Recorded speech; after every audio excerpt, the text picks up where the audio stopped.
ഞാൻ മലയാളിയാണ്, കേരളത്തിൽ ജനിച്ചതിന് അഭിമാനമുള്ള ആളാണ്. കേരളത്തിനെതിരല്ല നമ്മൾ പറയുന്നത്. കേരളത്തിലുള്ള ആൾക്കാർ കുറച്ചുകൂടെ ഒരു പല ആൾക്കാരും വിശ്വസിക്കുന്ന സെയിൽസ് ആൻഡ് മാർക്കറ്റിംഗ് എന്ന് പറഞ്ഞ ആൾക്കാരുടെ പുറകെ നടക്കുന്ന എന്തോ പരിപാടിയാണെന്നൊരു തെറ്റായ ധാരണയുണ്ട്. അവൻ സെയിൽസിലാണ്, അവനിങ്ങനെ ആൾക്കാരോട് നാക്കിട്ടടിക്കാനൊക്കെ ഭയങ്കര കഴിവാണ്, ഭയങ്കരമായിട്ട് വർത്താനം പറയും. അങ്ങനെയുള്ളവരാണ് സെയിൽസിൽ സക്സസ്ഫുൾ ആകുന്നതെന്നാണ് പൊതുവെ പബ്ലിക്കിൻ്റെ ധാരണ. അത് ടോട്ടലി തെറ്റായിട്ടുള്ളൊരു ധാരണയാണ്. സെയിൽസ് മാർക്കറ്റിങ്ങിലുള്ള ആൾക്കാർ ഏറ്റവും കൂടുതൽ സംസാരിക്കുന്നവരല്ല.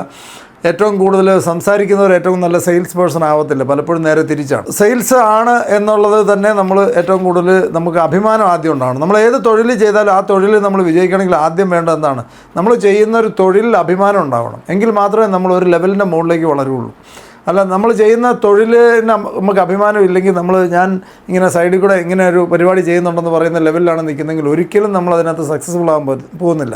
ഈ പ്രൊഫഷനിലെല്ലാം ഒന്നില്ല. സെയിൽസിൽ നിൽക്കുന്നവരെ സംബന്ധിച്ച് ഏറ്റവും കൂടുതൽ പഠിക്കേണ്ടത് എന്താണെന്ന് വെച്ച് കഴിഞ്ഞാൽ ചിരിക്കാൻ പഠിക്കുക എന്നുള്ളതാണ്, സ്മൈൽ ചെയ്യാൻ പഠിക്കുക എന്നുള്ളതാണ് ആദ്യത്തെ ഫസ്റ്റ് നമ്മൾ പഠിക്കേണ്ട ഒരു സാധനം. എപ്പോഴും മുഖത്തൊരു ചിരി ഉണ്ടാവുക എന്നുള്ളതാണ് ഏറ്റവും ഇമ്പോർട്ടൻ്റ്. കാരണം ആൾക്കാർ അപ്രോച്ചബിളാണ്, ആൾക്കാർ നമ്മുടെ അടുത്തേക്ക് വരാൻ ഇഷ്ടപ്പെടണം. അതാണ് സെയിൽസിൽ വർക്ക് ചെയ്യുന്ന ഒരാൾ ആദ്യം പഠിച്ചെടുക്കേണ്ട ബാലപാഠം പറയുന്നത്. എപ്പോഴും നമ്മൾ സ്മൈലിംഗ് ഫേസ് ഉണ്ടാക്കുക, ഒരാൾ നമ്മളോട് സംസാരിക്കാൻ അല്ലെങ്കിൽ ഇടപെടാൻ ഇഷ്ടപ്പെടുന്ന ഒരു വ്യക്തിയായി മാറുക എന്നുള്ളതാണ് ആദ്യത്തെ ഏറ്റവും പ്രധാനപ്പെട്ട ഒരു കാര്യം.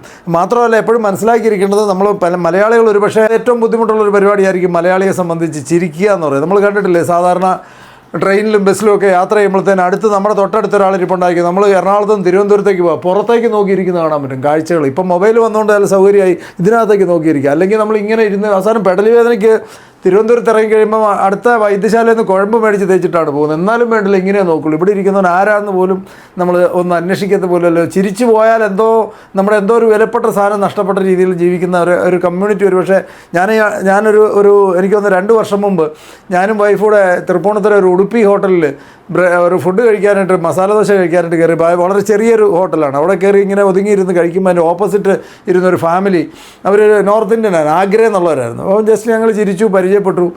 അപ്പോൾ അവർ രണ്ടുപേരും ഡോക്ടർമാരാണ്, കോലഞ്ചേരി മെഡിക്കൽ കോളേജ് ഡോക്ടർമാരാണ്. അവർ അടുത്ത ആഴ്ച തിരിച്ച് നാട്ടിലേക്ക് പോവുകയാണ്. അവർ ഞങ്ങളോട് പറഞ്ഞത് എന്താണെന്ന് വെച്ച് കഴിഞ്ഞാൽ, എന്തായാലും പോകുന്നതിന് മുമ്പ് ഞങ്ങൾക്ക് സന്തോഷമായിട്ട് പോകാൻ പറ്റും. ഇവിടെ വന്നിട്ട് വർക്ക് ചെയ്യാൻ തുടങ്ങിയിട്ട് ആദ്യമായിട്ട് മുഖത്ത് നോക്കിയ ഒരാൾ ചിരിച്ചോ വർത്താനം പറയാനും, ഒരു സ്ട്രേഞ്ചർ ഞങ്ങളോട് വർത്താനം പറയുന്നത് ആദ്യമാണ്. ഇതുവരെ അങ്ങനെ ഒരു അനുഭവം നമുക്കുണ്ടായിട്ട്, അതിൽ പോകുന്നതിന് മുമ്പ് ഞങ്ങൾക്ക് ഇങ്ങനെ ഒരു ഹാപ്പി ആയിട്ട് ഞങ്ങൾക്ക് പോകാൻ പറ്റി എന്നുള്ള സന്തോഷമുണ്ടെന്നാണ് പറയുക. കാരണം ചിരിക്കാൻ വളരെ ബുദ്ധിമുട്ടുള്ള ഒരു കമ്മ്യൂണിറ്റിയും അപ്രീഷിയേറ്റ് ചെയ്യാനും താങ്ക് യു പറയാനും സോറി പറയാനും ഇങ്ങനത്തെ വാക്കുകൾ ഏറ്റവും കുറച്ചൊരു പക്ഷേ ഉപയോഗിക്കുന്നത്. ഞാൻ മലയാളിയാണ്, കേരളത്തിൽ ജനിച്ചതിന് അഭിമാനമുള്ള ആളാണ്. കേരളത്തിനെതിരല്ല നമ്മൾ പറയുന്നത്. കേരളത്തിലുള്ള ആൾക്കാർ കുറച്ചുകൂടെ ഒരു ആറ്റിറ്റ്യൂഡ് കൂടുതലുണ്ടെന്നുണ്ടെങ്കിൽ ഒത്തിരി വലിയ നിലയിൽ നമുക്ക് പല ആൾക്കാർക്ക് എത്താൻ പറ്റുന്നതാണെന്ന് നമുക്ക് പലപ്പോഴും തോന്നാറുണ്ട്.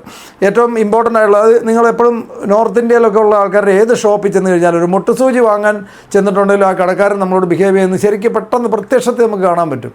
അതായത് നോർത്ത് ഇന്ത്യയിൽ ഈയിടെ ഞാൻ ഒരു തമിഴിൽ ഒരു പച്ചക്കറി മേടിക്കുന്ന ഒരു കടയുണ്ട്. ഞാൻ അവരാരാണെന്ന് പോലും ചോദിക്കേണ്ട ആവശ്യമില്ല. ഞാൻ ചോദിച്ചപ്പം തമിഴ്നാട്ടുകാരനാണ്. കാരണം അദ്ദേഹം ഓടി വന്ന് ആ സെർവ് ചെയ്യുന്നത് കാണുമ്പോൾ അറിയാം. അവിടെ മുട്ടുസൂചി വാങ്ങാൻ വരുന്ന ഒരാളെ പോലെ എഴുന്നേറ്റ് വന്ന് അറ്റൻഡ് ചെയ്താൽ മുട്ടുസൂചി എടുത്ത് കൊടുക്കുമ്പം അവർക്കറിയാം ഈ മുട്ടുസൂചി മാത്രമല്ല ജീവിതത്തിൽ അയാൾ വാങ്ങാൻ പോകുന്നത്. നാളെ ഈ മുട്ടുസൂചി മാത്രമല്ലല്ലോ ഒരാളുടെ വീട്ടിൽ ആവശ്യമുള്ളത്. ഇഷ്ടംപോലെ സാധനം നാളെ അദ്ദേഹത്തിൻ്റെ വീട്ടിൽ ആവശ്യമുള്ളതാണ്. അദ്ദേഹം നമ്മുടെ അടുത്ത് വരണമെങ്കിൽ നമ്മൾ ആദ്യം ഒരു സ്മൈലിംഗ് ഫേസോടെ അപ്രോച്ച് ചെയ്യുക എന്നുള്ളതാണ് ഏറ്റവും ഇമ്പോർട്ടൻ്റ് ആയിട്ടുള്ള കാര്യം.